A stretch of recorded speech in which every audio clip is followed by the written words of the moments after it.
At Arizona State University, we've made online education better, smarter, and more personalized so you can go further in your aspiring field. I decided to pursue medicine once I realized that ASU did have the online program for biological sciences. You're still required to learn the same curriculum. You're still being tested on the same content that anyone would be tested on in person. The comprehensiveness of the program prepared me so well for medical school.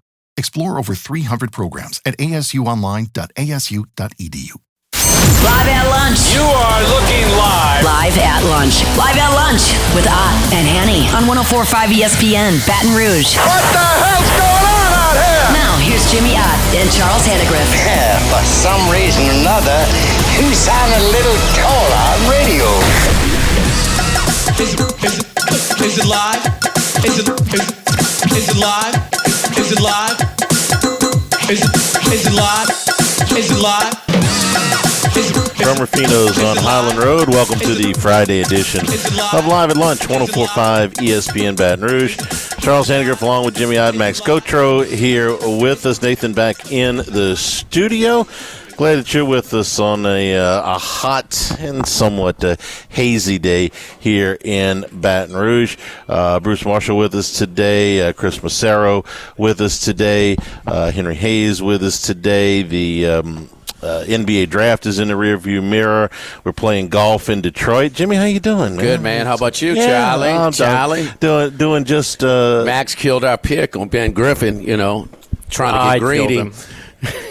Yesterday, we had to blame somebody. Ben Griffin was 5 under through 7. I said, I'll take 9 under right now. No, we talked about was it? Yeah, it was through 7. 5 under through 7. He was rolling to give you. Yeah, I would have loved 10 or 11 under, Jimmy, but I would have taken 9 under, and you kind of scoffed at that idea. I did. One of the second hottest golfer in the world on the easiest track, and it played easier than any track yesterday. Oh yeah. I mean, it was easy peasy. Those pictures they took with the 62s yesterday, are they already defunct? Multiple 59 alerts, 30-something bogey-free rounds. What do you say? How many bogey-free rounds in the first round of a tournament pick typically? Handful? Oh, yeah. Okay. So 5. Less than 10? Okay. Way less than 10, probably. It's playing a little. 5. Yeah, it's playing a little easier today by about a half Is it really? shot. They got a bunch of rain right before this tournament, and so they played preferred lies. They get to lift, clean, place it, and the greens are softer, which those guys tear that up. So we're expecting more scoring this afternoon as well. You told me when I walked in today. The guy hit it on the damn cart. The little vehicle right that was like a light stand or something. It was a camera stand, right? Camera stand. Yeah, one of those big arm, cameras. I know, but the camera booms. He's in the cart. He put it in the seat that you used to drive the cart. Yeah, Max wants him to hit it out. Off the seat? No. Rabelais does. Play it as a lies? Not quite. Well, they made him move the whole boom. He got to drop where the boom was. I think he deserves a drop there. He actually. No, I thought he deserved a drop. I thought they'd make him drop it left or right of the boom. They Correct. moved the whole boom. Originally, they were going to make him left or right, and then he's like, look, I want a better lie. I want it sitting under this boom where the grass might be matted down, and he gets a right to that. If you hit it in like somebody's shirt or pocket or something, you get to place it right where the ball is basically over. So. I walk in and I say, how's Griffin doing? Because I had an appointment this morning, this morning. And he said, well, he's 5 under for the day and he's 1 shot back.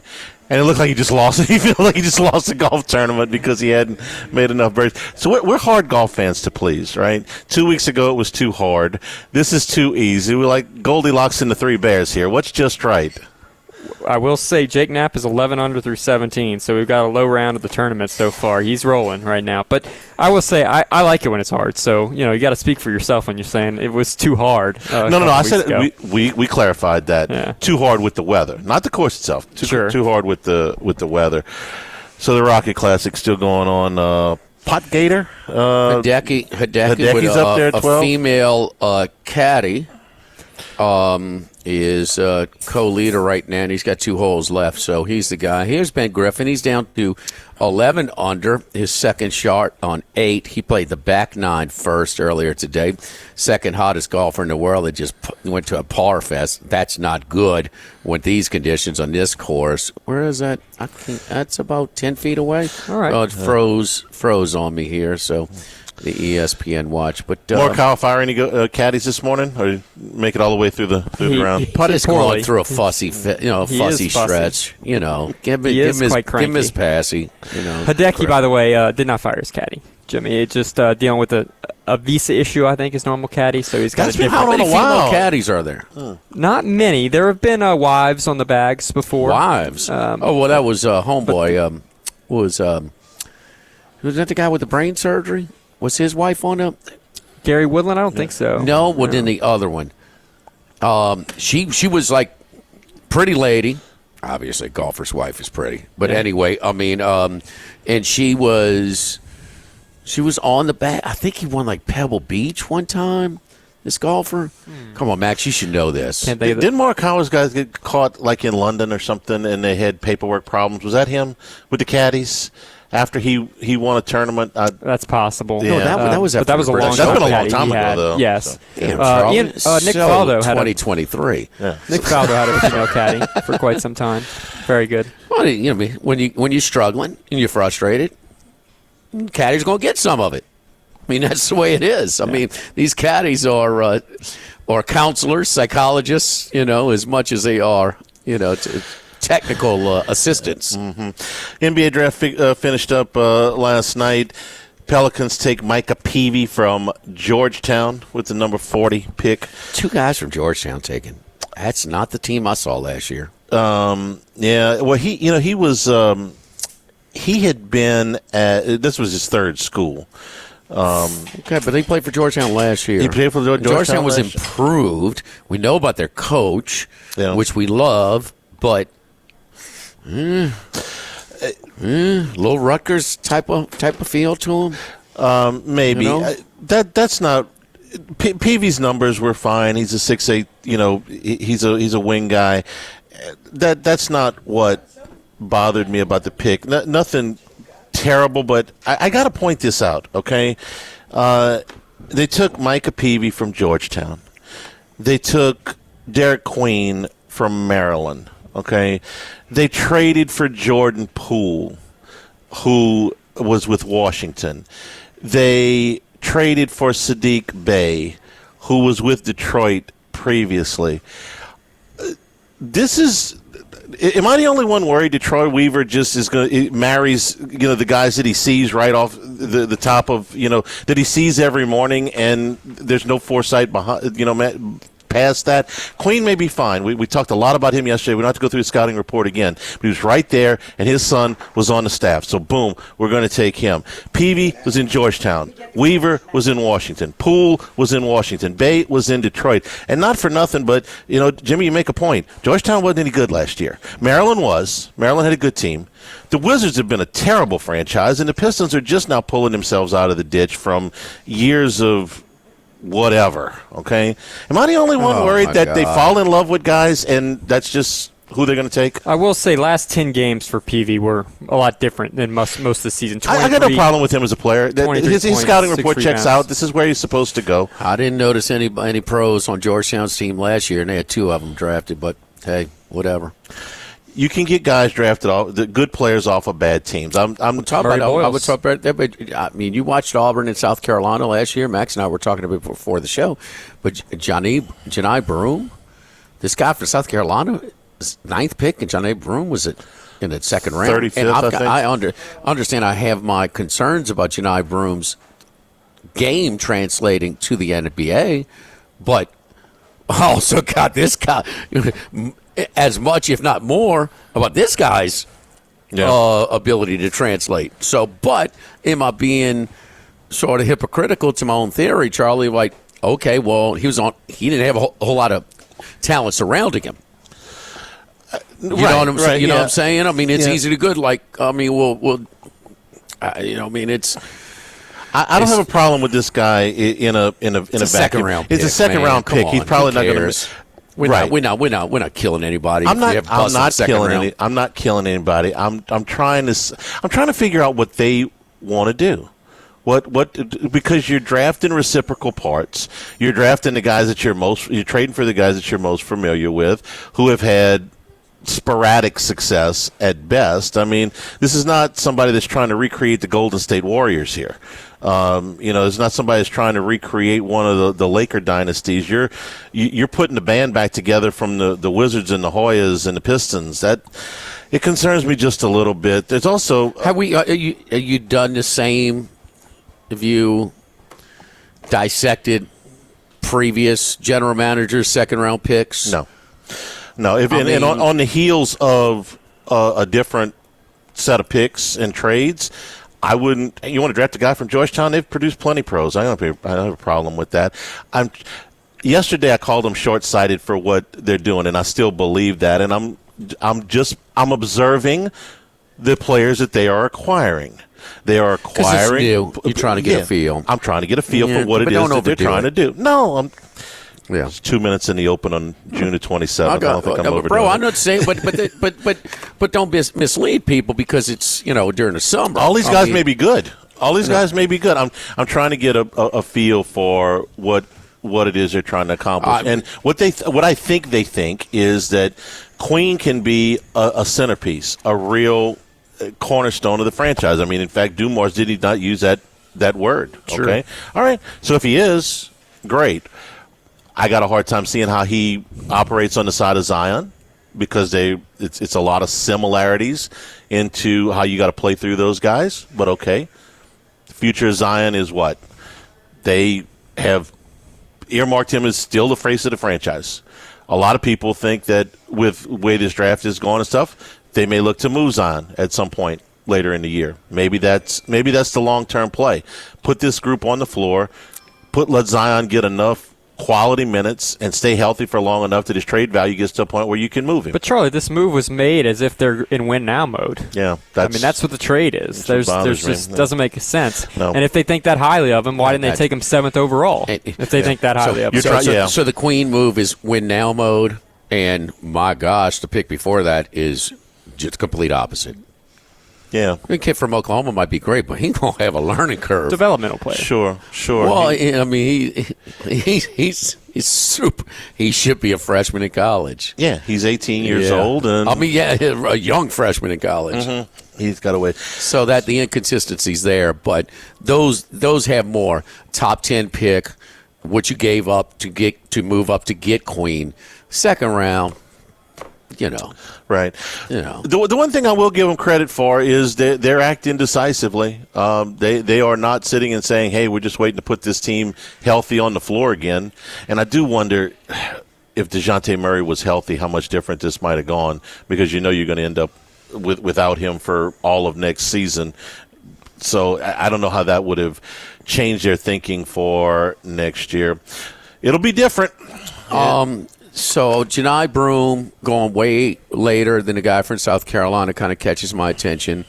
The other thing from a college basketball perspective, certainly multiple players from Georgetown taken.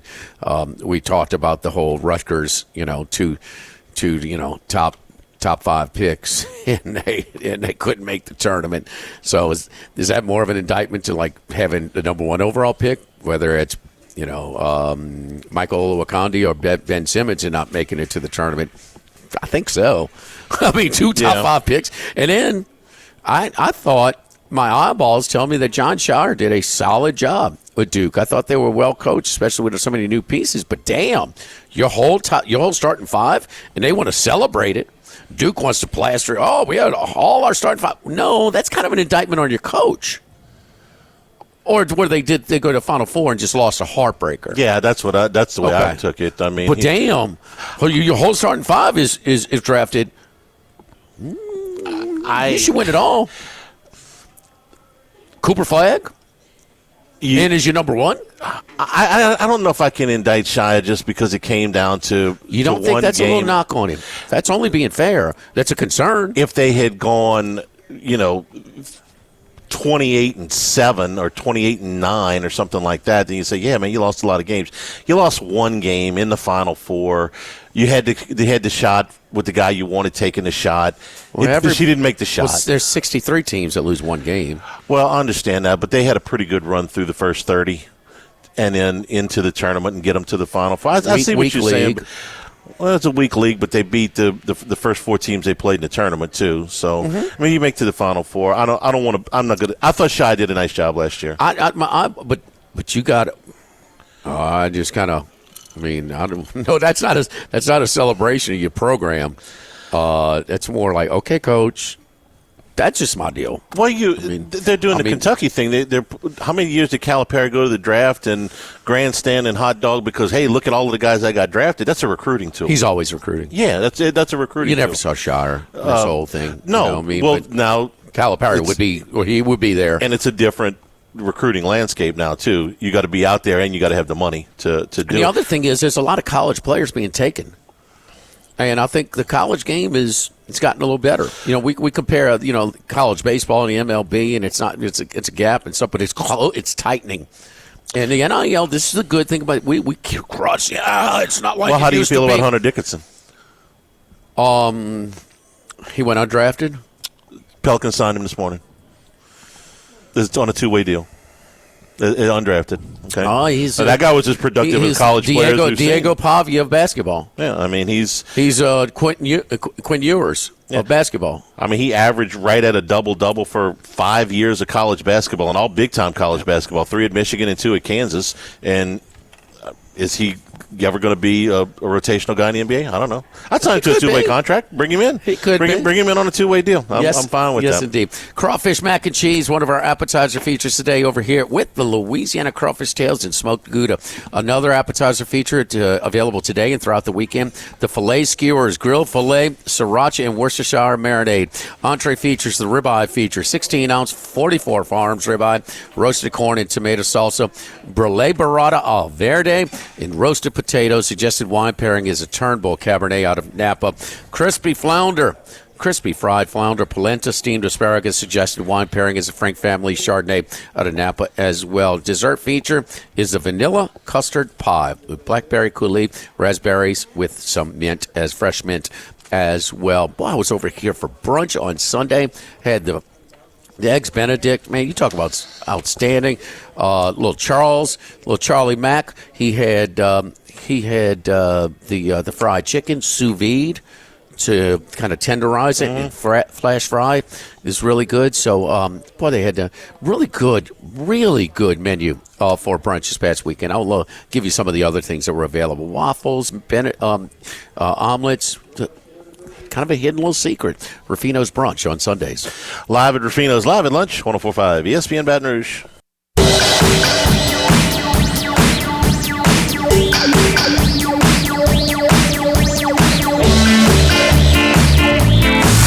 Live at lunch with Odd and Hanny from Ruffino's on Highland Road on 104.5 ESPN Baton Rouge.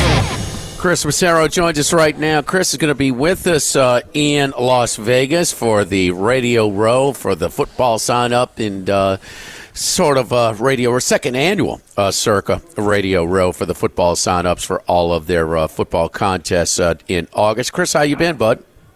Great, Jimmy. Is there any way we can reconnect? Because I'm cutting out for like 5 seconds at a time. I can't hear what you're saying. All right. Okay. Nathan, Yeah. Go ahead. Reconnect him if you could back in the studio. Who's running the board today? Nathan.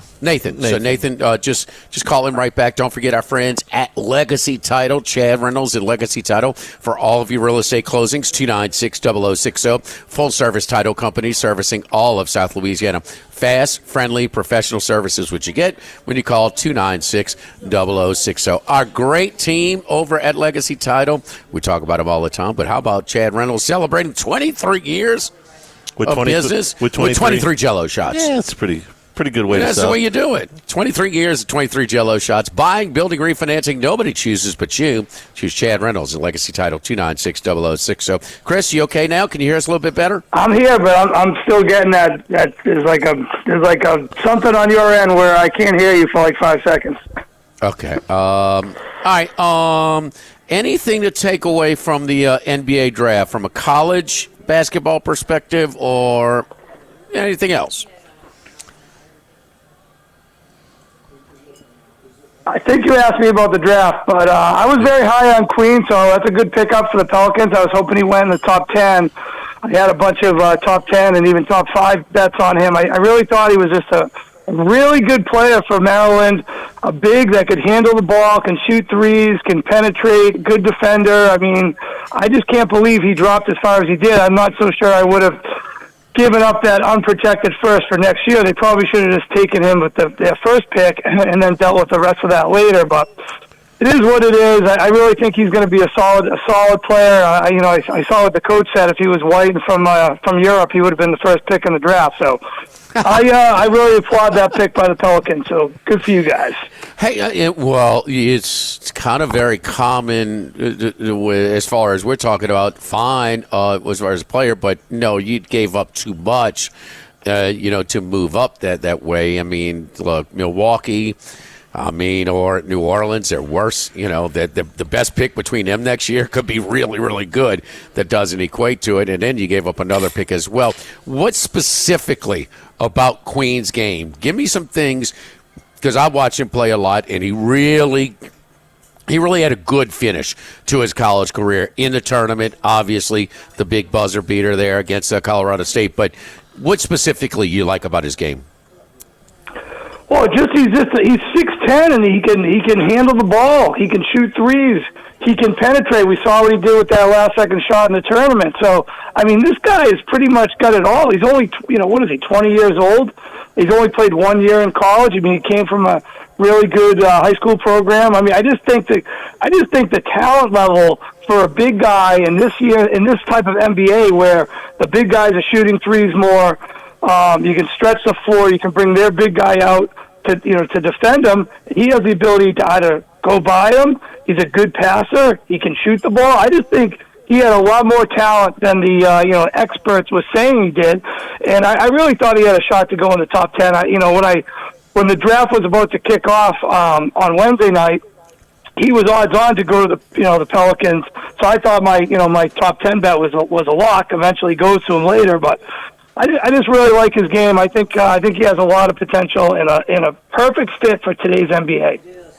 You know what I like about him is he's a good free throw shooter, and a lot of times that'll give you an idea what kind of shooter they're going to develop into. He's 6'10" and with shoes on, and he shot 77% as a freshman from the line. That's pretty good. They didn't ask him to shoot a lot of threes, but that's something that gives you an idea. The true shooting percentage.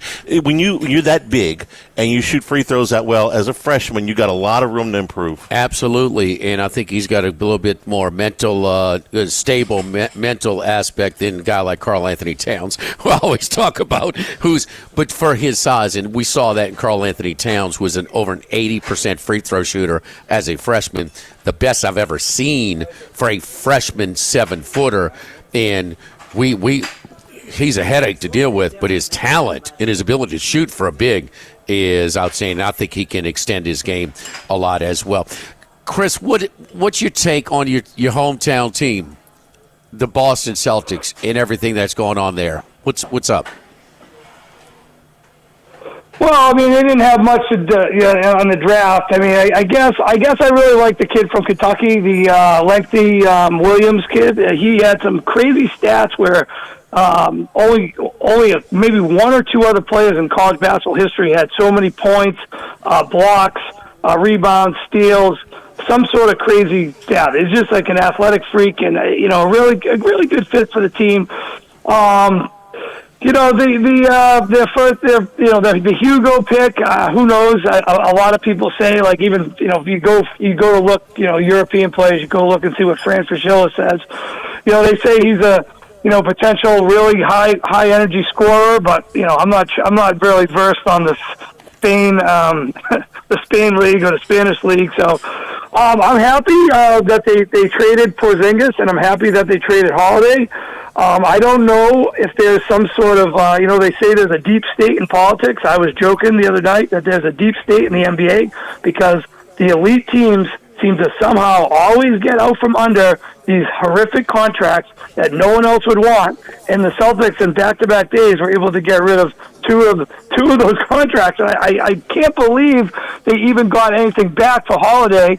Not only did they get somebody back, they got back a really good player in Anthony Simons, 20 points a game last year. And in the Porzingis trade, the guy we don't even know if he's healthy. He had this mystery virus. We get able to ship him off to Atlanta. We get Niang back, not a big deal, but Niang likes to shoot a lot of threes. So I like the pieces in place. I was hoping they were actually going to trade Jaylen Brown maybe for a higher draft pick, get into the top 10, really blow it up, and then get out all the young guys next year, for the following year when Tatum comes back. But I guess they didn't want to give up that, Jaylen Brown, one of the leaders of the team. But very happy with what Brad Stevens pulled off in the last week.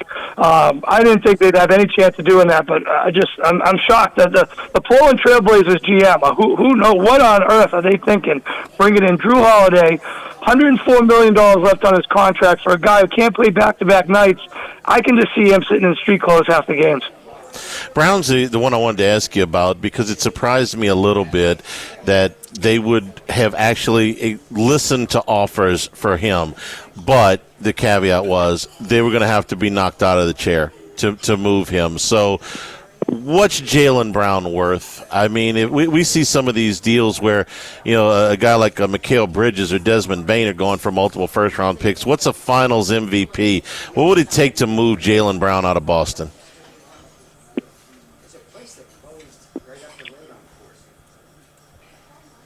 And I'm not sure he heard me. Chris, you there? Yeah, you were saying about finals MVP with Jaylen Brown. So what's it going to take to move him? Do you think? What's the chances of moving them? Well, I thought. The chances were going to be from before the draft. There was talk that San Antonio was really interested in Jaylen Brown, and if you listen to Shams and all these other guys, they said that they took a plethora of offers, and they turned them down. Who knows if they're legit offers or not? But I was hoping, hey, maybe there was a chance they could trade him for the second pick in the draft. And like I said, next thing you know, you have Anthony Simons, you have Dylan Hopper, and you're just doing a complete new rebuild because obviously you're not winning anything next year without Tatum, and who knows how healthy he's going to be when he comes back. So it was kind of like, hey, I think the main goal for the Celtics this offseason was just to get below that second apron, and now they're trying to get below the first apron where they don't get the repeater tax for the following season. They still have to trade another guy. There's a question if they're going to trade Hauser or not.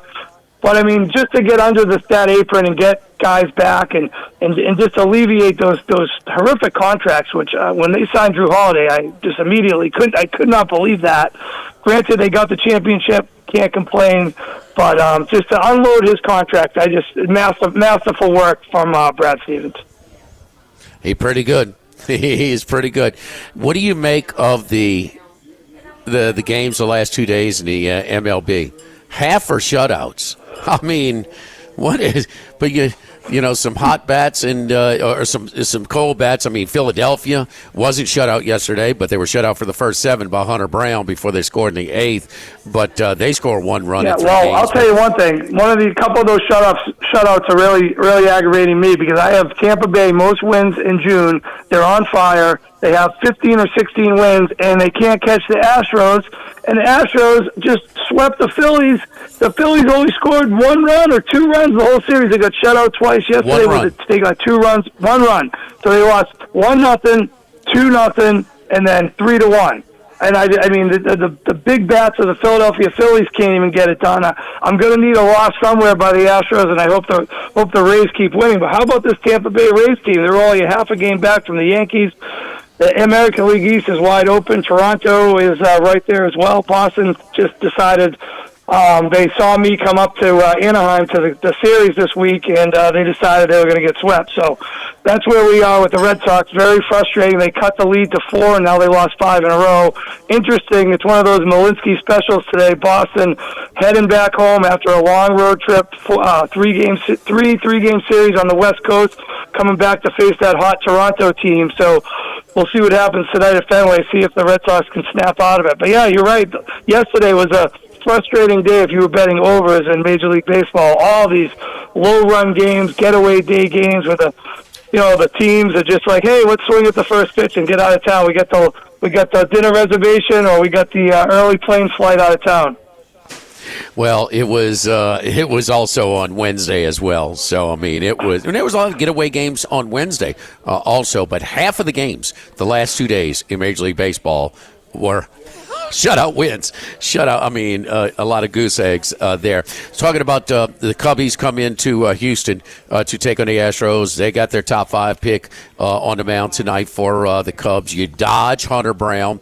So, I mean, he's been outstanding. Wayne State. I mean, a 5th-round pick out of Wayne State. The scout that signed him wasn't even originally selling. Somebody said, man, this kid from Wayne State's throwing tomorrow. He throws pretty hard. You might want to stay and watch him. Okay, I'll extend my stay. That's how the scout that signed him was scouted, the kid from Hunter Brown. The All-Star game started right now, right? Oh, yes, indeed. Yeah. Yes, indeed. His numbers are unbelievable. But, Tampa Bay, just little things, Chris, like nobody can get a bunt down in Major League Baseball. They're up by 2 late. Oh, let's not talk about the bunting. I don't know if you probably weren't watching this game, but Wednesday night, I'm talking about Tuesday night. Uh-huh. Oh, go ahead. No, but Tampa Bay, I mean, they squeeze play because they can use an extra run. It was a 195 9-hole hitter. Get something productive out of him. But just some of the little things for Kevin Cash, man, at Tampa Bay. It's every year. They don't have a home field advantage this year. I mean, it just every year, man. The operational aspects with the resources they have are unbelievable. No, I agree with you, and I applaud that type of play. If you saw the Red Sox game on Tuesday night, they needed to get a bunt down. The guy tried to drag bunt twice, fouled it off. Then the next pitch, instead of just striking out, grabs into a double play. It was about us. The Red Sox. I just can't believe how unfundamental a team can be. No one makes more errors. No one gets more guys thrown out on the base pass. And to your point, in the same division where you have an absolutely lock of a fundamental squad, great manager, they do more with less at Tampa Bay every single year. They don't have these big superstar players with the big superstar contracts. Some guys do have good years here and there, but it's just a fundamentally sound team. They play the game the right way, and that pays off in the win column as they're only, they're chasing down the Yankees right on the heels. You just got to have that club in your bag. I mean, there's times when it comes up. You don't want to make a big deal out of it. Real quickly, we're overdue, but Bregman with the Red Sox has said that he's willing to redo his deal. What exactly does that mean? So he has a opt-out clause for next year, and he's definitely going to opt out. If he wasn't hurt from earlier, he was having a monster year. I mean, he was probably one of the better hitters in the league. He said basically the most clutch guy on the Red Sox, the only guy that could come up with a clutch hit at the early part of the season. But he signed a 3-year deal, but he has an opt-out after year 1, of course. So he's definitely going to opt out, and he's going to probably hold the Red Sox over a barrel and see what happens, because if not, he's going to be going bye-bye, and then you're going to basically alienated your best hitter, Devers, he's gone, and then you're going to lose Bregman. Not too good either. So that should be interesting to see what happens if the Red Sox pony up the money to keep him. So we'll see. Chris, great stuff as always. Good luck to you this weekend, brother. We will talk to you soon. Saratoga, their meet starts next week as well. Thank you, Chris. Oh, yeah, we'll be talking. soon. Sorry about the bad connection today. I'm not sure what was going on. Got you, brother. No problem. Don't forget our friends at United Community Bank. United Community Bank, your business is our business at United Community Bank. We support the hardworking folks behind local business, from initial startup loans all the way to ongoing planning and assessments. United Community Bank is here for you, and our great team of bankers are always available to help you through this process. Prentice Wilkes, Heath Meir, Nicole Glover, Hunter Creed, David Campbell, David Henry.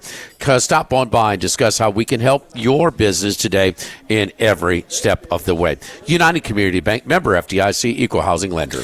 Live at Ruffino's Live at Lunch, 104.5 ESPN Baton Rouge.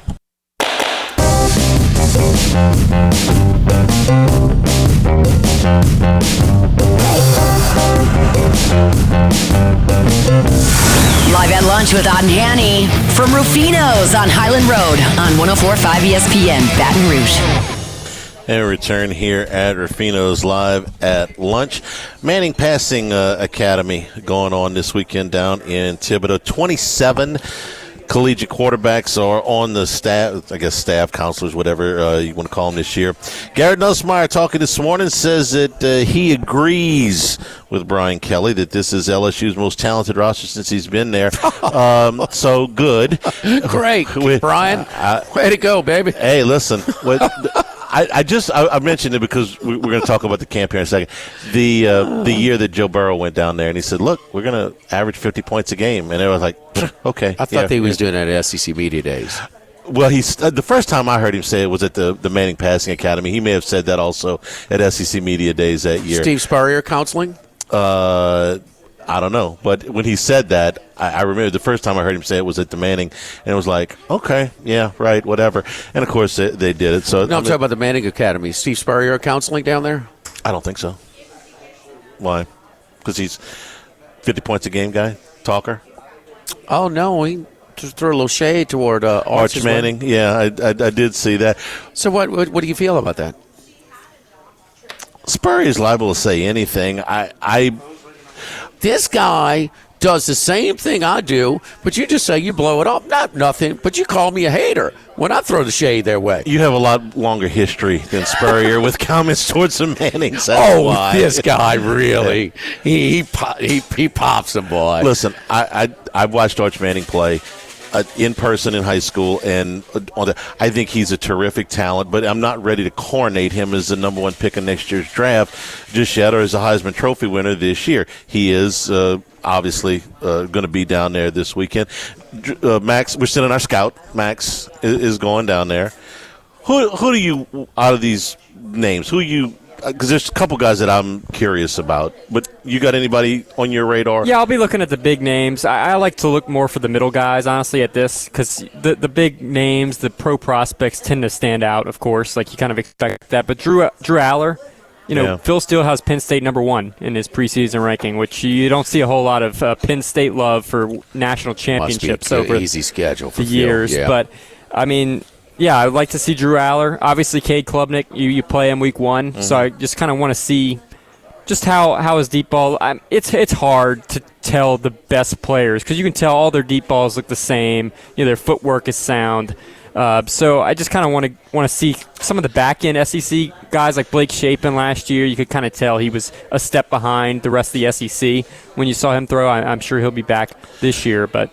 There's two guys that I'm curious about. You take a look at this weekend. One of them is John Mateer at Oklahoma. Mm-hmm. He had a fantastic season last year at Washington State. A lot of people thought he was the number 1 quarterback in the portal.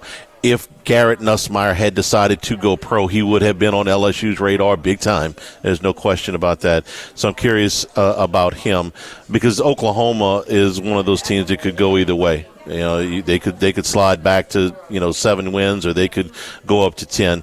And the other one is Lenore Sellers, who I'm extremely high on at South Carolina. I loved what I saw last year. If he continues to develop, he could be just an absolute monster because all of the tools are there. From what you can see, and it's I don't know how limited I've never been, Max, but you kind of insinuated that if we know his leadership qualities, his mobility, his size, and his arm, it's just if he blends in and looks like he's throwing the ball as on par with these guys, that's a level of appreciation and expectation for him to take that next step. No doubt. They're not doing any running, so you take that out of it, right? Mateer's a pretty good runner himself. He's mobile. He can make plays with his feet.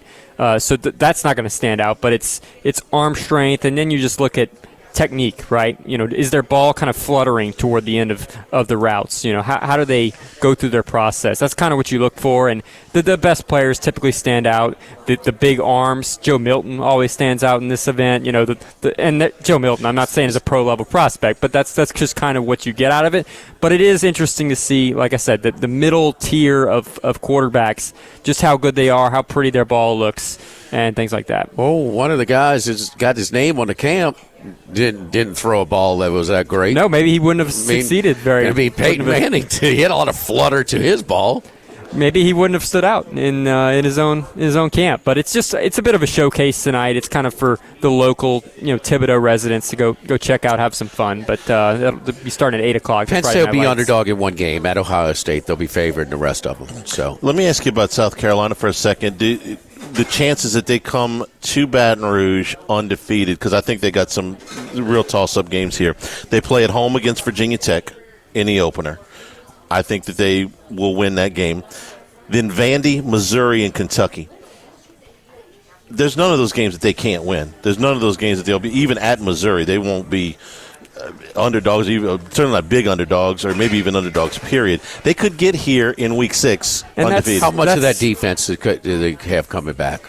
You know, that was kind of the backbone of their team last year, making a couple. That's what I'm saying forward. about Sellers. Can he make that? Can he make that jump? That would be good news because LSU's home schedule not the best. So South Carolina, you get them October 11th. You've got Florida early coming on. off of a bye. You're looking for big games on the schedule. South Carolina could certainly be one of them. Coming off of a bye too after the Ole Miss game. Don't forget our friends at Total Maintenance. It's hot. That AC breaks down, man. You got to call our friends over at Total Maintenance. Again, give them a call at 480-1000, 480-1000. So, we also have membership programs that cover all of the services that we offer with discounts and extended warranties as well. Founded in 1980, one of South Louisiana's oldest and largest AC and heating companies in the area. Total Maintenance, 480-1000. Service today, every day. Means same-day service. Means you'll never sleep hot. Call us today. Get service today. AC breaks down. Call the folks that support the show here at Live at Lunch. It's Total Maintenance, 480-1000. Live at Ruffino's, Live at Lunch, 104.5 ESPN Baton Rouge.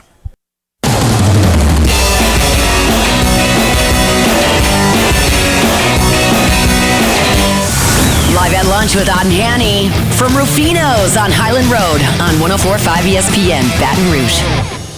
We're also brought to you by Coastal Capital Advisors, your full-service financial planners, because when it comes to retirement, there are no two situations alike. Let Coastal Capital Advisors work with you the way they worked with our family, your business partners, your legal team, tax professionals, to make sure all your goals are achieved no matter where you are in life, no matter what your income.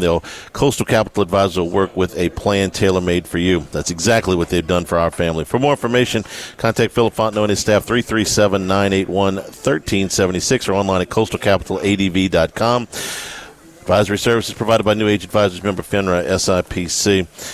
PAC, I guess we're going to call it the PAC 8 again. I don't know. Texas State is going to make it official on Monday. They had to call a meeting today to make it official on Monday, so they have to double. Modest growth, huh? Yeah, so they don't have to double their departure fee. But this is what the PAC, I'm going to call it the PAC 8 for now, is going to look like in 2026. Oregon State and Washington State, the holdovers.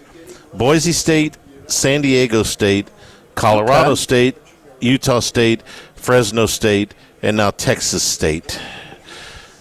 Texas State's kind of the weak link of that. G.J. Kinney now 8-5 in back-to-back years. It's a geographical stretch to begin with, which is not crazy, but Boise, Texas State's not Boise. It's not Fresno State. It's not San Diego State.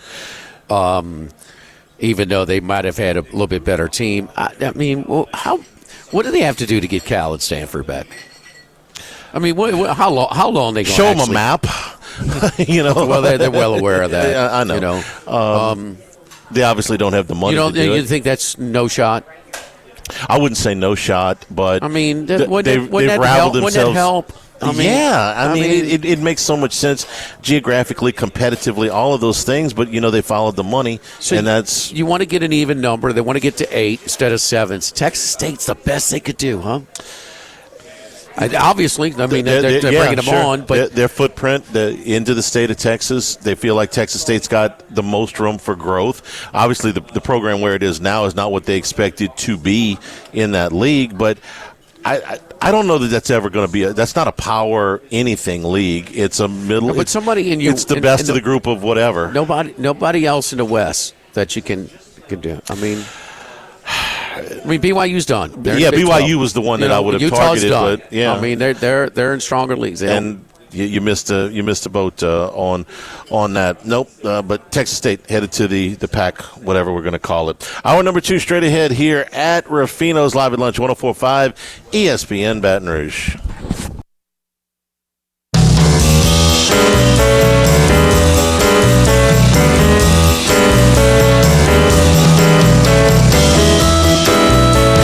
He's out there somewhere in the world. Maybe even your local sports book. Can anybody help us? Let's bring in Bruce Marshall. Brucey, how you doing, buddy? I am pretty good. I am actually in Fresno this morning, so different spot. Back in California, if you can believe it. They let me in. Here's your guy.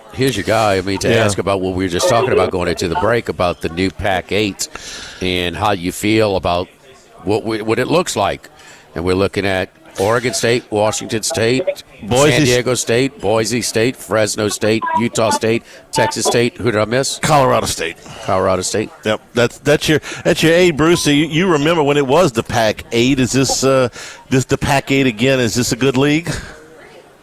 No. And by the way, had Bill Walton not passed last year, news of this would have caused him to pass, I think. He would have. This would have tipped him over the edge. So, no, I don't like it. It's just another. Listen, this is all sort of. It started with UCLA and USC leaving. That was the first domino to fall. But it's another form of. It's just another Mountain West. That's basically all this is. They have disrupted the Mountain West. They've disrupted the West Coast Conference. They've impacted the Big West. Now they've impacted the Sun Belt with this. And for a league, it would have been a lot easier for them just to amalgamate those two Pac-12 schools with the entire Mountain West, except that's just a few too many slices of the pie. And they thought they thought more money for the, Oregon State and Washington State thought that. This is an insult to the history of the Pac-12 and the Pac-10 and the Pac-8 before that and the AAWU before that. This whole thing really reeks. And like I said, Bill Walton, had he been around, this would have been too much for him to take. But it's a lot. I don't think anybody's too happy about this. Bruce, what about because I don't know how long it's sustainable to Stanford and Cal to stay in the ACC. I mean, with the obvious travel. I mean, who would have been a better fit to just geographically, because that's the one thing that you have going for them, and then Texas State just doesn't fit. Is there another candidate to come in there as Texas State? And do you think there's a chance that Cal and Stanford may pivot at some point? It's possible, I suppose, Jimmy, because it does make more sense geographically. I mean, there would be a lot of those other Mountain West schools that would have sort of fit this better, but you would have had to further disrupt the Mountain West. And there are some contractual things that UNLV and Air Force and them committed to stick in the Mountain West. But west of the Mississippi, there weren't too many other candidates that were, available to move. As for Cal and Stanford, like everything else, I think it just comes down to money. I think they're still getting paid more in the ACC than they would in this new form of the Pac-12. So I think that's what it comes down to, like everything else. But it is kind of funny, because I'm on my way up there now to the Bay Area, and it's almost like Cal and Stanford have sort of been cut off from the college sports world. I mean, the ACC, the base of the ACC is so far away, and they're not part of this.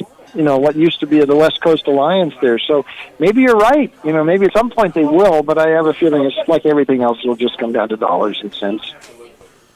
But with travel expenses doesn't come down to dollars and cents too. That's not factored. Oh yeah, of course, sure. That then you factor that in, and you factor, what their media deals are. So it all comes into. I think at this point they still feel they're better off with the ACC than they are in this new form of the Mountain West. One other thing about Cal and Stanford, they're pretty funny, though, about who they amalgamate with, because there's still some real elitism there, academic elitism. And they had, back as far as when the Arizona schools came in the old Pac-8 in the late 70s, Cal and Stanford had to be kicking and screaming till they didn't like it. And so that's, and I'm not sure they were all that thrilled with Colorado and Utah coming in either 11, 12 years ago. So there's that other thing with Cal and Stanford.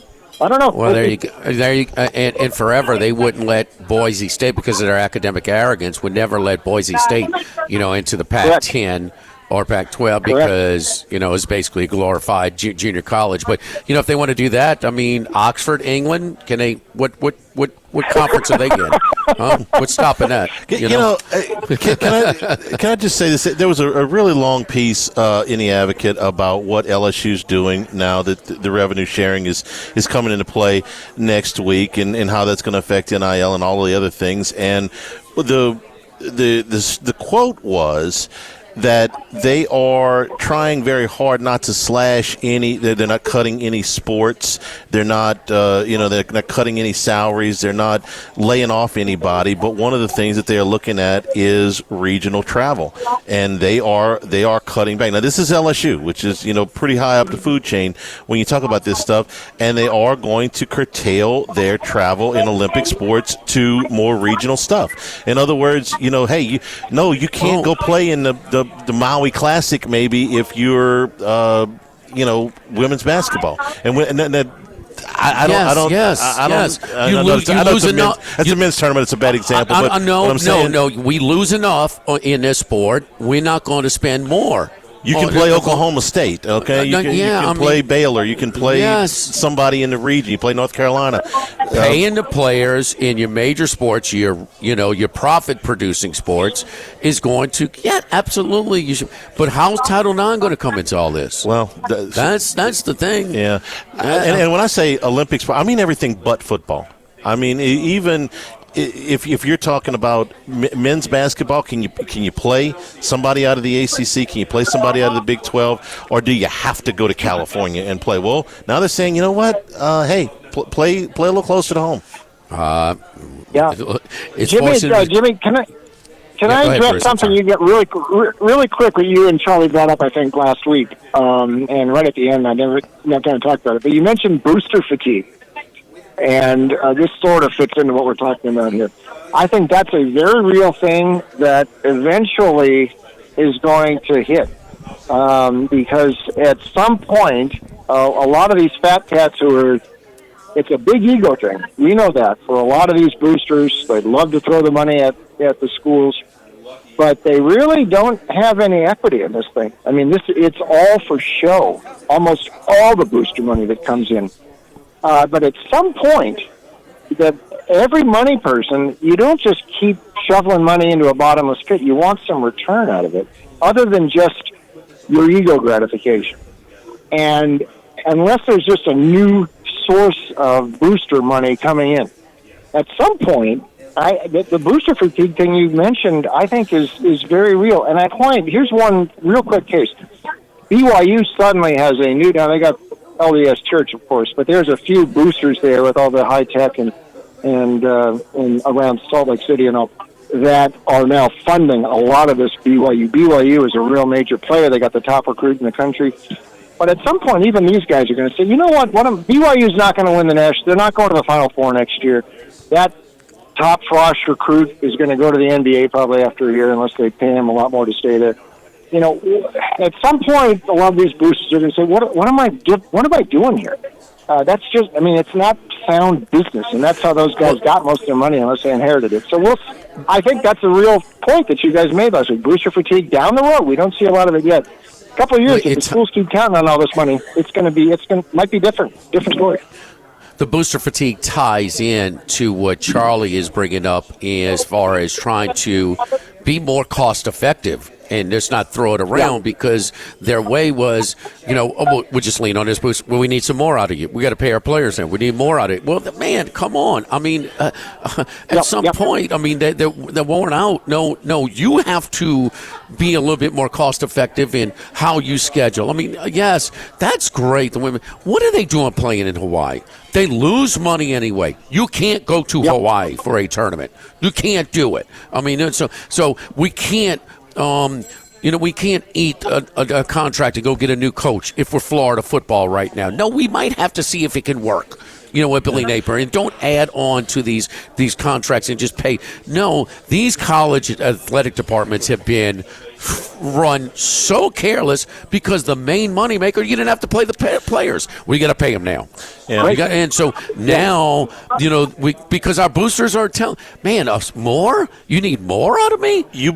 So they're finally having to do this. You brought up the word, Bruce, equity, and I want to make sure I'm quoting the right person here. This was out of this piece. LSU Executive Deputy Athletic Director Kelly Zinn said LSU at this point is not considering private equity. But that's LSU, and that's today. There are some people that I know in the industry that think that private equity in college athletic programs is inevitable. Do you feel that way? Yes. I'm glad you brought that up because that's the next thing I was going to say. UCLA and Penn State are already starting down that road. Now, they haven't actually pulled the switch yet. But when you get to that point, then you are sacrificing ownership of your program. And I don't know, legally what this would be and the sort of money they're talking about, but that's where it's going. And then it could be, UCLA really doesn't own its athletic department anymore. Then somebody else owns it or owns part of it. And yes, I think that's where this is going. And I don't think that's what anybody could have envisioned several years ago. But I do think that's the case. And that's going to be, unless these boosters get, you're talking private equity now. You're talking about hundreds of millions and billions of dollars of funds coming in. And most boosters, very few boosters out there have that sort of money in the billions. A few do, but if you're going to have that much money, you want some ownership in what you're giving money to, and that's the next phase. I'm not sure that's good, but that's I think where it's going. Bruce, just for example, if the Lakers are worth $10 billion, if Penn State's football program went on the market tomorrow, what's it worth? Or Ohio State's, or USC's, or Alabama's, and I'm not joking about this, okay? 20 years from now, that's ridiculous. 5 years from now, this may be a thing, okay? What's Ohio State's football program worth? I have no idea. The Lakers are worth $10 billion. What's Ohio State's football program, or Texas's, or Georgia, or Alabama, any of these monster brands, or LSU? What are they worth? I have no idea, but it's more money than we can fathom at this point. You're right. And then you just want to say, okay, that's exactly right. It might be in the B's. It might be in the billions. Who knows? I think it is. I think it is. And the thing at that point, do you start calling, the name of it is going to be Ohio State / Nike or LSU / Shell Oil or something like that. It's the Nabisco Nittany Lions, okay? There you go. Yeah. There you go. It might be coming, but it's like because that's the path of least resistance, the easiest way, and these athletic departments have been working really, really in a lazy fashion. And just everything's going to be like a bowl game. It's going to be named like a bowl game. Bowl games used to not have names either, but all of them do. Right. So that might be going that way for the colleges. We'll see. They got to find the money somewhere. Another part. There's going to be logos on the field this year in Tiger Stadium. Was the Sun-Kissed Orange Bowl the first one? One of the first ones. Of course, the Blockbuster Bowl was flat out the name. But the Blockbuster Bowl was the first one I remember, as it was just the sponsor. It didn't have any. Right, but it wasn't the Blockbuster something bowl. It was just the Blockbuster Bowl. And now that's obviously been common for a long time. No, it took me a long time to get used to corporate sponsors on the front of bowl games. A long time to get used to. Bruce, Duke's entire starting five was drafted last night. Should Shire have gotten more out of them? Or they made it to the Final Four and lost a heartbreaker to Houston.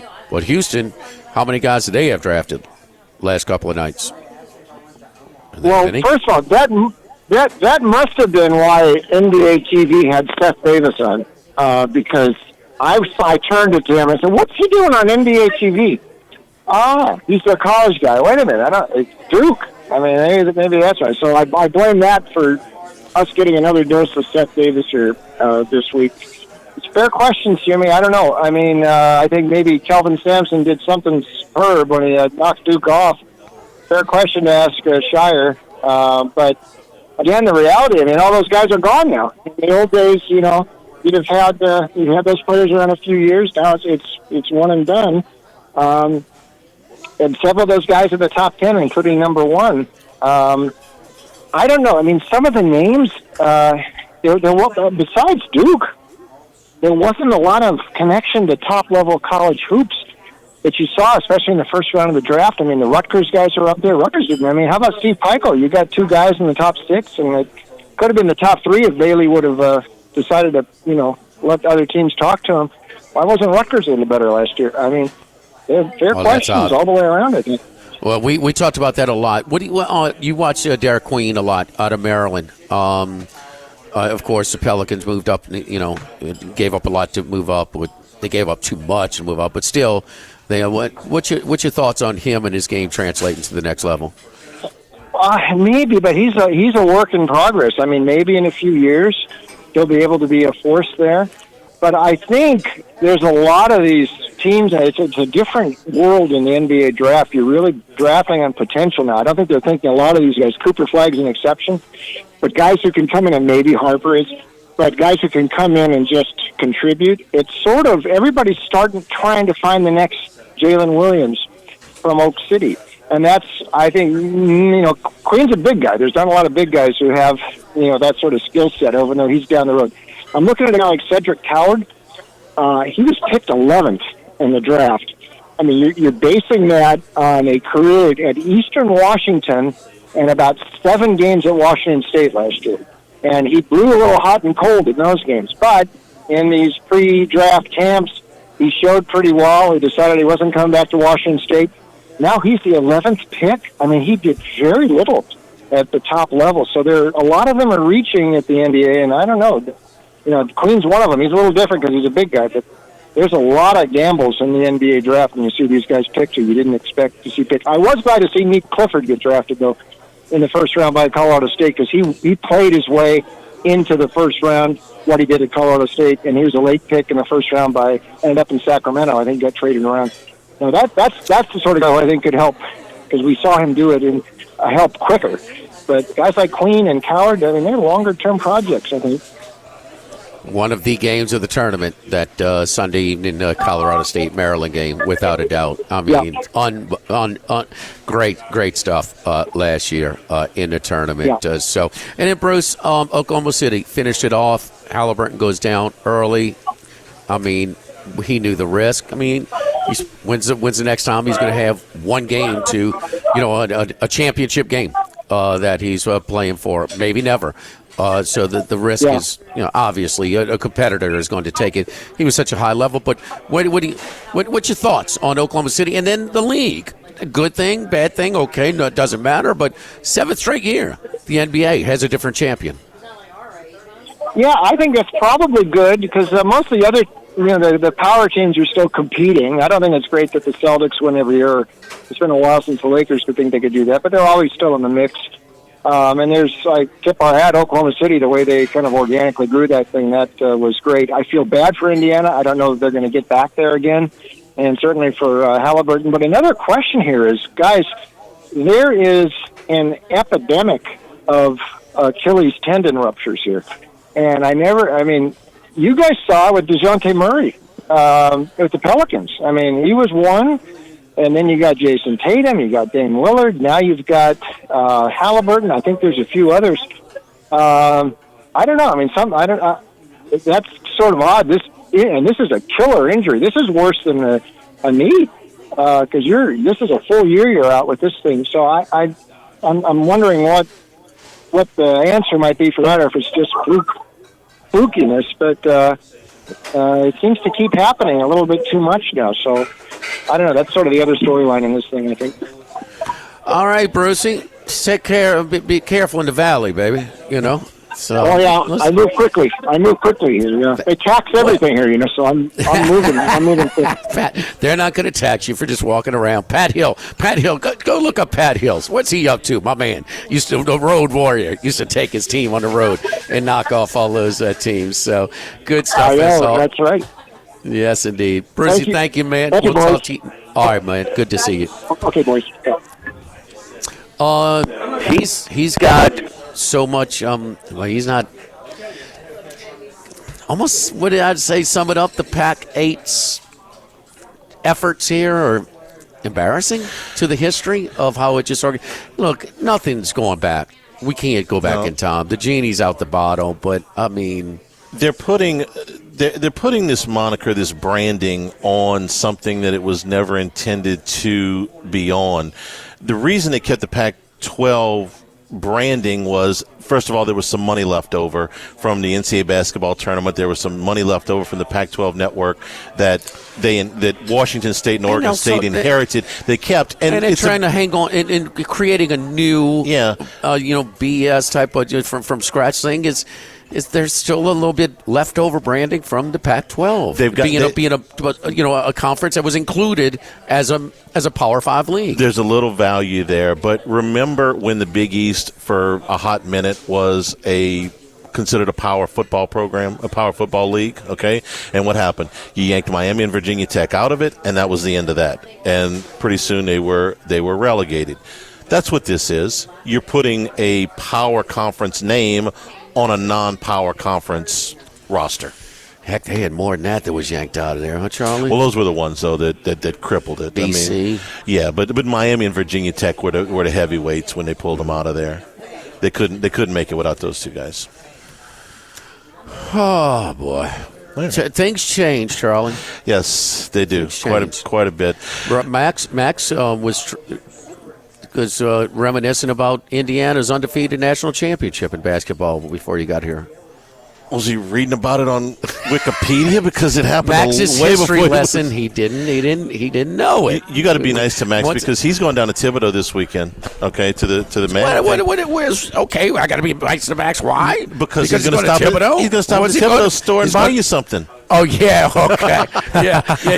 Yeah. Let's go through a list of the things Max could buy. I'll be nice after I get something from the Thibodeau store from Max. Here are the things that Max could buy you at the Thibodeau store. Yes. He could buy you a grill. He could buy you a griddle. He could buy you a crawfish pot. He could buy you a jambalaya pot. He could buy you fishing gear. You're a big fisherman, I know that. He could buy you Cajun cookware. He could buy you Cypress furniture. He could buy you a rocker. Cajun he could buy cookware. you a glider. He could buy you a bench. He could buy you a swing. All of those things. How about a crawfish pot, Jimmy? You want one of those? Power tools, hand tools. I got one. Maybe a trap. You got any waterway behind? Give me one of those big paddles, okay? His big paddles just about. I've got multiple paddles. I've got those. I like the nets. I like the that are exactly a pound. Or I'm sorry, about 3 to 5 pounds. A scoop. I like.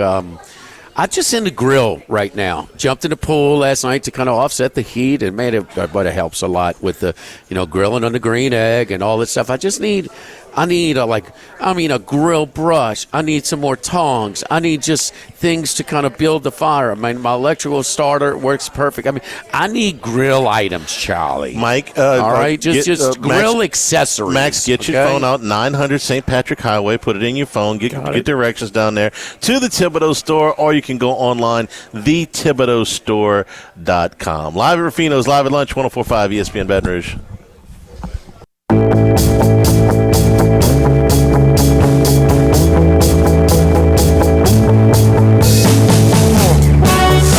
Live at lunch with Odd and Hanny from Rufino's on Highland Road on 104.5 ESPN Baton Rouge. It's kind of a sobering thought for these NBA rookies that are coming in. What kind of impact can they make? And you talk about how many years. Jimmy, who's the last guy to make the NBA All-Star game as a rookie? If you had to guess. LeBron James? James did not make the NBA All-Star team as a rookie. He's made it the 21 years since. As a rookie, he didn't. He was a rookie of the year, but he didn't make it. Kevin Durant? Kevin Durant didn't make it. One guy in the last 22 years has made the NBA All-Star team as a rookie. One. It's an amazing statistic when you think about the talent that's come into the association in the last 22 years. Since Yao Ming, one guy made the NBA All-Star team as a rookie. Okay, who? Blake Griffin with the Clippers, and that's it. Everybody else, even LeBron, even Durant, even Kyrie or Anthony Davis or any of the names that you want to go with. So when you say, look, these rookies have a transition period and maybe only a handful of them are going to make any kind of impact as a rookie, that's what we're talking about. Even Cooper Flagg, they had a bet last night on whether Cooper Flagg would average 20 points a game this year for Dallas. And it's also the first half of the season. That's for the All-Star team, sure. So, what would be realistic? Cooper Flagg. Now, Kyrie's going to miss most of the first 2/3 of the season, so there's some more opportunities. I don't think Cooper Flagg's making an All-Star team next year, and I don't think he's going to average 20 points a game either. No, I think he'll probably be Rookie of the Year if he doesn't get hurt, and I think he'll probably average 16, 17 points a game. Very, very young. Man. Yeah, and he's the best of that group. I don't think he's going to make it. So that's why that Dylan Harper for Jaylen Brown thing that Chris was talking about earlier. Man, that would be really interesting because San Antonio, you put Jaylen Brown on that team, and with Castle and Wembanyama. I think San Antonio's in a spot that they can be very selective. Also, they can. They got a lot. It's not just Wembanyama. They had the Rookie of the Year last year. Stephon Castle. They had some other. They've got some. And you got De'Aaron Fox now running the points. So you got other pieces. And if you think about it, Dylan Harper, terrific talent, and going to be a player for them this year, but he's not going to be an all-star. Jaylen Brown's an all-star, okay? He's, 5 years from now, Dylan Harper may be the best guard in the league, but right now, Jaylen Brown already is one of the best. It would have been an interesting trade for me. If I was San Antonio, I might have had a hard time saying no to that because they've got enough of these guys under rookie. They got two of their biggest under rookie contracts. They could have actually afforded Jaylen Brown and put him in there with 3 other stud players and zoomed up the charts, maybe. But you'd have had to take on $300 million worth of contract. So, just a thought with some of the stuff, some of the aftermath of the NBA draft. Yes, pump the brakes on your expectation level of the guys you just saw drafted the last 2 nights. I just read you a list of guys that have made double-digit All-Star teams that didn't get there as rookies, and that includes Victor Wembanyama, who was. I mean, how long was he the first pick in the draft? I know one thing that helps college basketball, too, because you guys can get paid. There are nearly as many G League guys. How many G League guys were drafted last night? None.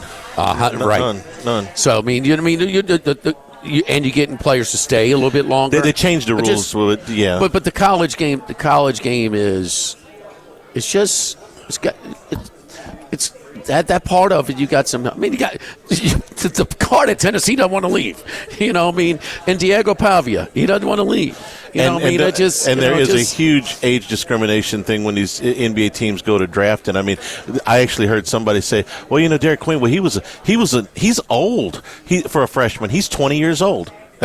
Old? He's 20 years old. They thought of him as old. And I can't give the Montverde coach any credit for having that hand in winning some games. I mean, come on, man. He got dealt a pretty good hand, huh? Yeah, I mean, it's just.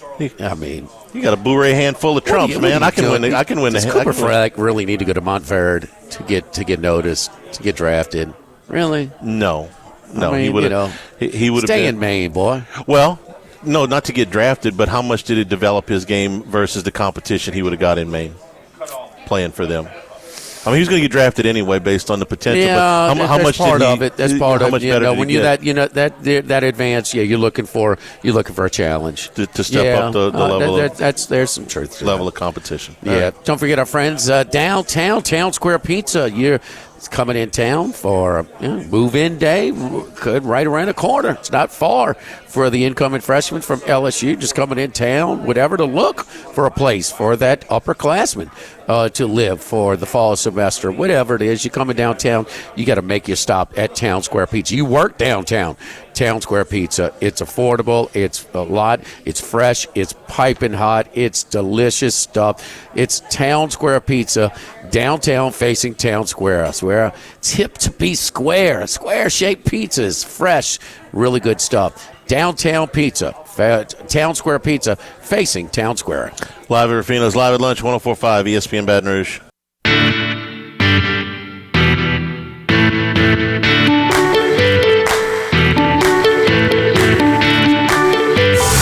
Live at lunch with Odd and Hanny from Rufino's on Highland Road on 104.5 ESPN Baton Rouge.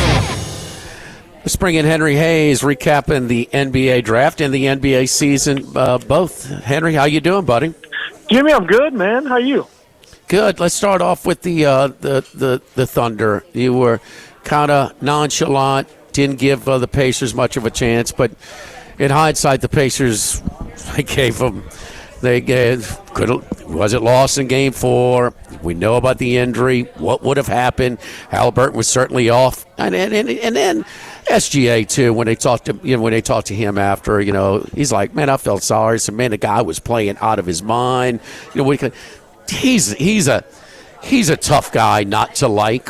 So I think the NBA is in a good spot as far as having him as being in such a high-profile spot. But just a recap on the Thunder. In the 7th straight champion, a different champion in the NBA, some diversity, spreading of the wealth at the top as well. Your thoughts? Yeah, Jimmy, I picked him, I think at the beginning of the year and then also at the beginning of the playoffs, just because they had that unique blend of a lot of young talent that I thought, especially at the beginning of the year, I thought they'd figure it out. Now, that's not normal, because normally you don't get a team with that lacking experience that wins it. I mean, we've talked this on your show 20 years. Jordan had the Pistons. Magic and the Lakers had to go through the Celtics, and they skinned their knee a few times. Every champion, the Warriors, before Steph got going, they got sent home early. So, this team, though, I saw the right amount of grit and just enough veteran toughness that, I think they were going to get it done, and they did. I think I attribute that to Jalen Williams mainly. Look, SGA is SGA. He got the MVP for a reason. But I think, Jimmy, you're talking about Williams. I think he's going to continue to grow in his game, and I think we're just getting a glimpse of what he could be. And then you pair, obviously, Chet, who you could argue is still kind of he's still playing his way back into his game after the injury. That's why they're going to be a problem for a while. And so, yeah, they got it done, and obviously the Pacers were in that Game 7. But, to your point about 7 straight different champions, that's really healthy for the league, despite the fact that OKC is one of your smallest markets. But come on, this isn't the Lakers 3 in a row or, some of those old dynasties where it got kind of boring. This is everybody's got a shot. Well, Golden State with Durant, they would win it, and they were even money. I mean, it's them versus the field, for the odds. That's crazy. That's not good. Yeah. I think it's – but the NBA and historically as well, it's the one league where it's set up to have repeat champions. It's the more likely because you have your stars are in place. I mean, you can rip off and unless you have like the Lakers and Celtics and Pistons who are all there together and kind of sharing it a little bit, so they are at high level, but. I mean, it's more prone to having repeat champions than the other leagues, if you ask me, and it's still 7 in a row. If you want to know if the Oklahoma City, they didn't think that the Pacers had their attention, it was Game 4, and early, and Chet goes down, and you don't know if he's hurt or not because, man, he looks like he's injury prone just looking at him, okay? And SGA, the microphone called him, hey, man, get up. We need you, bro. you need to get up. We need you. And it was that Game 4 where mysteriously Indiana seemed to bait Chet Holmgren at the top of the key. And I said, well, that's guys. You're taking on the toughest perimeter defender right there. But Holmgren is going to get a little bit bigger, stronger. But he's got to get more dependable on his perimeter shot as well. He does, and he will get there, Jimmy, because he's still young. But you made me think of something with the way you laid that out. Back to LeBron, Bosh, and Wade, right? That was really the first beginnings of the super team. And the league and the media and a lot of the fans were said, okay, is this now what we're doing? Are we trying to get the big three? And, you don't hear that as much anymore. Even with, the Lakers tried to do it, didn't work. But you don't really hear that much of kind of a big three. I think that it really now the focus is on how you draft and how you develop. Because it reminds me, Jimmy, of when the Seahawks made their run with Russell Wilson. And they did that because he was on his rookie deal. And they knew the second they paid him, you were going to be in a different era. And so now the league, it's like if you can get lucky in that draft to get some of that depth and pick up a guy like Lou Dort and, make a really strategic signing like Hartenstein, and then you put him around those big three, boy, you got something. And we know it's a copycat league, so I would expect that to be mimicked. But like I said, look what they did last night, Jimmy. And they take the big from Georgetown, who they don't need anything from him for 2 years. So they're now playing with some house money. We have talked a lot about in Hanny especially about the Dumars and the new group with their approach to the draft, because it's their newest one, and he's been kind of out of pocket for a while, so we want trying to get a feel of their approach. And then you have this one where they gave up the kitchen sink to move up to get Queen. That's usually a team that's, okay, the last piece of the puzzle. But then again, you spent a higher pick. You invest in a higher pick. That's kids that should be coming out of high school. So, I mean, your thoughts on the approach and just the overall draft that the Pelicans had? Yeah, the phrase I use, Jimmy, with this group right now is it really feels like square peg, round hole. Meaning, okay, so you move on Griffin, which I understand. He had 6 years. He certainly had his chance. That's fair. And so you bring everybody new in except your coach, which that's not unusual. But you have a coach who, don't forget, is a disciple, a direct disciple from Greg Popovich. Meaning, they're going to play defense first, or they want to. And so when you try to get a tea leaf or a reading of what they're trying to build in terms of the new administration, because you want to give them a chance, it's really hard to figure out, well, what is the design? What's the plan? Now, to be fair to them, if you're drafting the lottery these days, Jimmy, you are going to draft a freshman. Unless there's a really good international player, you're going to take an 18 or a 19-year-old. That's just, with the first, I think it was 9 picks last night, were freshmen. So you're going to deal with the youth. You hope that they can contribute.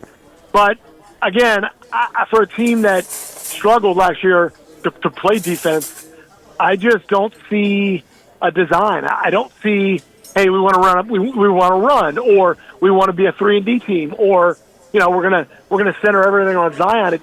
It's hard to grasp what they're trying to build. That's puzzling. The division's getting tough, huh? Well, Houston's not going anywhere now, especially all chips are in the middle in that they have KD. I'm not as big a fan on that, by the way. I don't know that I would have done that. I think they could have stood pat, because now it's going to be like, are they going to change to KD, or is KD going to change to them? And that's a little. Now, Udoka's a great coach, so maybe he'll figure it out. Dallas, obviously rebuilding, but with Flag, they're going to be good. Memphis, head scratcher. I'm not sure, but yeah, I mean, look, the Pelicans should be odds-on favorite to finish last in that division. Sengun had to carry so much on his back offensively for the Rockets in the playoffs. I mean, they had no dependable shooters whatsoever. You don't know. You hope that these young pieces develop and improve their shot. That's the one aspect that's usually always improved. But still, you don't think they got him relatively on the cheap? They could have. We've seen some teams give up a lot more to bring in a piece like Kevin Durant, sure, even past his prime. Yeah, Jimmy, you also got to factor in though. He's taken that's a healthy amount of salary that now he is going to absorb, and they don't want to pay the tax. So, again, they're going for it. I mean, their chips are in the middle, so I want that. All right, the Pelicans or the Bucks, and this is the piece that's really they're going to.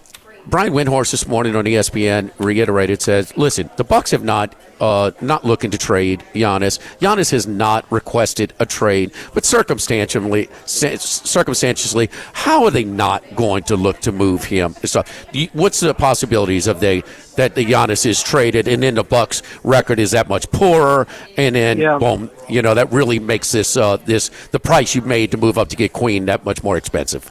Yeah, Jimmy, I'll push back a little bit. Here's why. A month ago, I would have been in line with what you just said. Now, let's look at the East. Jason Tatum, out. Tyrese Halliburton, out. Yeah. I think we've seen, who's the best team in the East for next year? Is it Cleveland? Cleveland. Is it? Okay, Knicks. Again, and you can't say that with any authority. So if I'm Milwaukee, and you have championship pedigree, you have arguably the top 5 player in the world still, I mean, their front office needs to get a little creative, but they're not that far away from being right there, because those 2 guys I mentioned are not coming back next year. So you could pretty much take the Celtics and the the Pacers maybe off the board. And so, the East looks a little different than it did a month ago. And again, Giannis is still, I think he's 31 years old maybe. He's top 5 in the world to me. So I think they're not ready to wave the white flag yet, but they got to get creative. Well, both teams will be well coached. You know that. Cleveland's got a really strong coach, and, the Knicks are going to get the old Hornets coach. He had a lot of success there. So, that's next. They done interviewing yet? Henry, thank you, man. We'll talk to you soon. Thanks, brother. Okay, guys. All right, we'll come back and wrap things up. We got some MMA picks for you when we come back from Max live at Rufino's Live at Lunch, 104.5 ESPN Baton Rouge.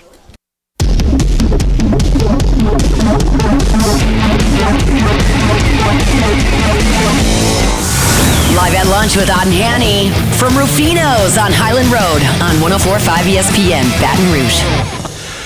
All right, Max, lay it on me. What we got? Yeah, UFC 317 this week. Great timing about the UFC, right? When everything's kind of dying, you got a pay-per-view, and it's a big one with a lot of close fights on the main card. The big one, though, the main event is not particularly close. Ilia Topuria, the champion, minus 455 against Charles Oliveira. I have no opinion on this. I would love for it to be Oliveira. He's a very popular figure, but I just think he's overmatched here. Just no value on the main event. But plenty of other fights in the main event or the main card that do interest me. Kai Kara-France, plus 195, a nice underdog price for a guy who's great on his feet. Pantoja is undefeated or on a really good spell right now, but I just think Kai Kara-France can keep this on his feet, and he's a better striker than Pantoja. So plus 195 is a good one, and new in that one.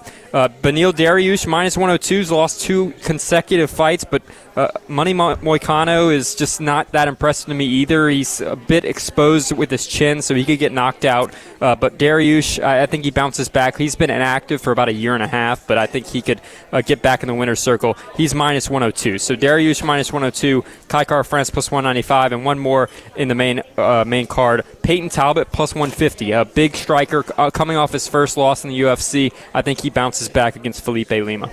We go down to Beau Rivage, and so this is after basketball, before football, and it's when you draw the biggest fight crowds and things like that. Vegas. So this is prime season now for UFC. This is where they come in. They're going to have some of their stronger cards in the next few nights.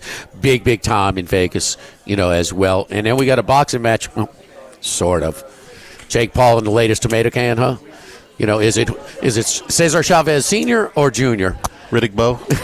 No. Available? Riddick. I was just trying to come up with a name from the past. But no, you're going to see more of a crowd. You're going to see more of a handle as well. Not so. This is not Jake Paul versus Mike Tyson. Okay. Not even close. And Jimmy, we're just 3 weeks away from it coming to New Orleans. Oh, really? Dustin Poirier, UFC 318. Oh, it's his last fight, retirement fight in the Smoothie King Center in 3 weeks. That's time. Cool. Yeah, that's absolutely. Cool, man. But Louisiana product was a major, great career in this industry. Thanks to the folks here at Rufino's. Come by and get the filet skewers and the ribeye feature today. And Sunday brunch is great. And look, next week we are closed for 4th of July, both on the show and also here at Rufino's. And we'll be at the Queen on Monday. Have a great weekend, everybody.